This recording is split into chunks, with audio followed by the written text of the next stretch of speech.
Revenge will lead to bigger war. कोई भी बदला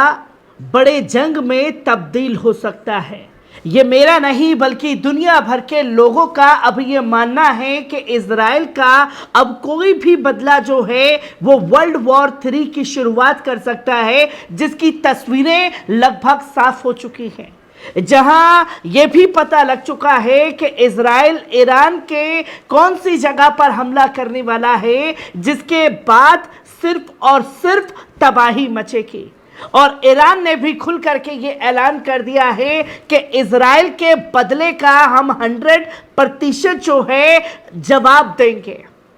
बड़े बड़े जनरल, ब्रिगेडियर, कमांडर सब एक सुर में कह रहे हैं कि 100% हम उसके बदले का जवाब देंगे। जो चीजें लोगों के सामने आ रही हैं, तो वही मोसाद के चीफ ने यह साफ तौर पर बताया है कि आखिरकार ईरान के किस जगह पर इजराइल जो है हमले करने वाला है, जो कि साफ तौर पर आप स्क्रीन पर देख सकते हैं कि जो मोसाद के एक्स ऑफिसर हैं, उन्होंने ये साफ तौर पर कहा कि इजराइल के कैबिनेट मंत्रालय के टेबल पर ईरान के न्यूक्लियर साइट्स को निशाना बनाने के ऑर्डर जो हैं वो पास हो चुके हैं, और हम कहां कहां हमला करेंगे ये भी टेबल पर जो है वो तैयार होकर के भेज दिया गया है कि ईरान के किस जगह पर हमें हमला करना है, जो कि आप साफ तौर पर ये देख सकते हैं। क्योंकि ईरान के न्यूक्लियर साइट को इजराइल इसलिए निशाना बनाना चाहता है क्योंकि पूरी दुनिया को पता है कि क्या इसके बाद तबाही मचेगी। जहां इस जंग के दायरे को सिर्फ और सिर्फ बेंजामिन नेतन्याहू अपनी सत्ता को बचाने के लिए इस्तेमाल कर रहा है, और मोसाद के एक्स चीफ ने यह साफ तौर पर बता दिया है कि किस जगह पर हमला जो है ईरान के होने वाला है। और जब ये चीजें मोसाद के एक्स चीफ के जरिए सामने आई, तो एक रिपोर्टर ने